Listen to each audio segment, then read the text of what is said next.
I want to turn the mic over right now to the wonderful chairwoman of the House Foreign Affairs Committee, Ileana Ros-Lehtinen.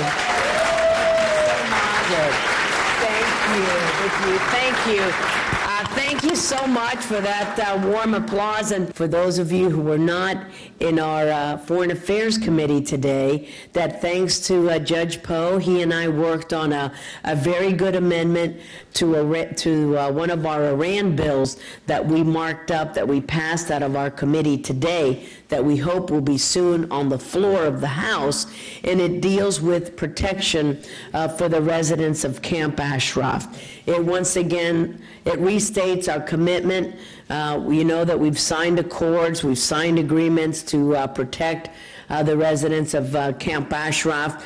I'm very worried about another possible military action by the Iraqi security forces against this peaceful, nonviolent group of individuals who seek a better future of freedom and democracy and human rights for their families and for all of the families who are residents there. So we were able to pass that amendment. There was no objection to it, and it reaffirms the U.S. commitment to ensuring that we will work with the Iraqi government to make sure that they live up to those expectations, to those agreements, to those contracts. They signed this. They said, we pledge that we will make sure that the safety and the security of the residents of Camp Ashraf will forever be enshrined as part of our security forces. Yet what we have seen is the opposite of that.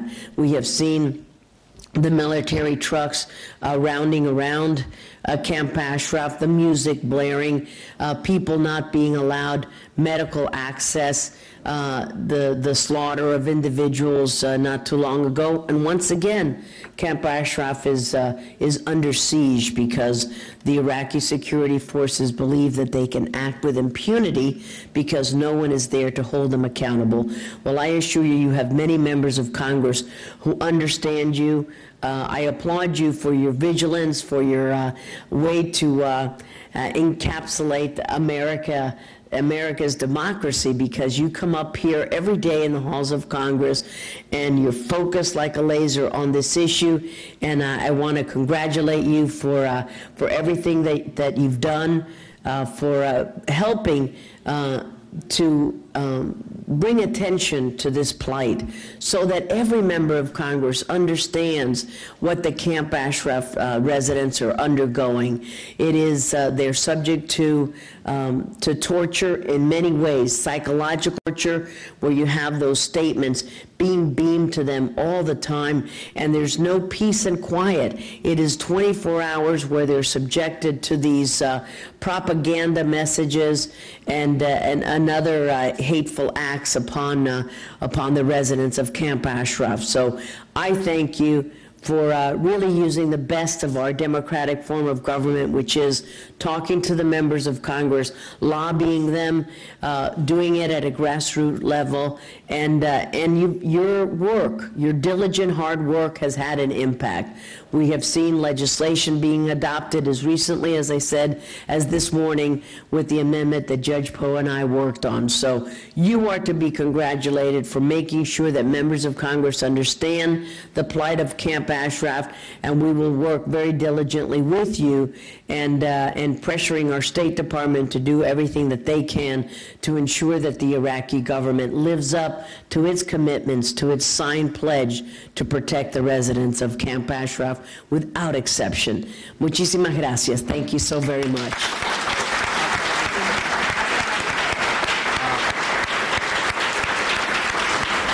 No, don't worry about that.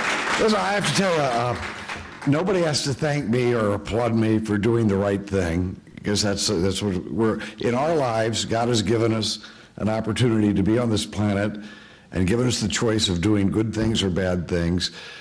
I assume all of us in this room are committed to doing good things when we can. And I'm just very pleased that God has permitted me to be in a spot to help out on situations like we face with Camp Ashraf. What we're talking about are the lives of unarmed people, because they've made an agreement with the United States to disarm, and they are now in grave danger.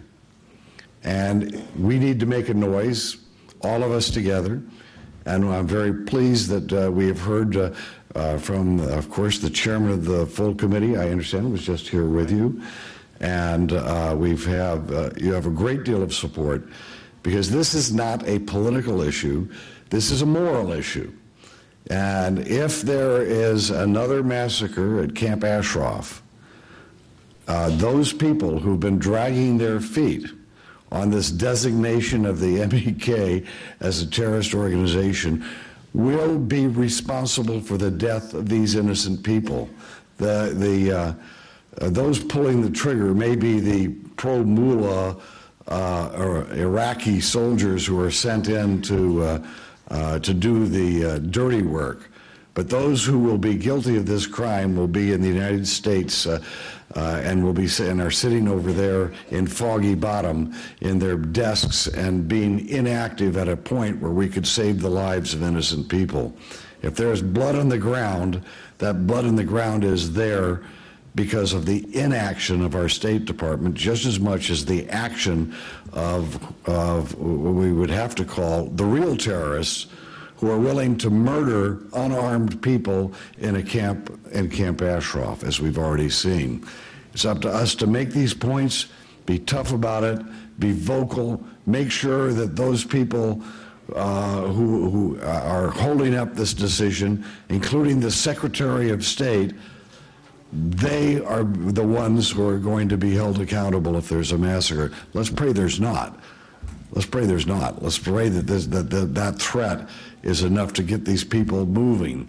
But we need to make sure that, number one, we quit begging and kowtowing to the mullah regime in Iran, because if we trace back the inactivity and inaction of our government right now, there is no doubt in my mind that the reason why there's inaction when we are making this demand is because there has been some type of deal in which we have begged and pleaded with the mullah dictators in Iran, and this is part of the deal. And if we have made a deal with the devil, whoever made that deal is the one going to hell, and I'm not going to abide by that. The people of the United States need to stand for something at a much higher level of morality than what we're talking about in this case and in what we've been doing with the mullahs. So it's up to all of us now to make sure our country does the right thing. I'm with you. You can count on me to do my very best, and let's all get this job done and make sure America stands for what it's supposed to stand for.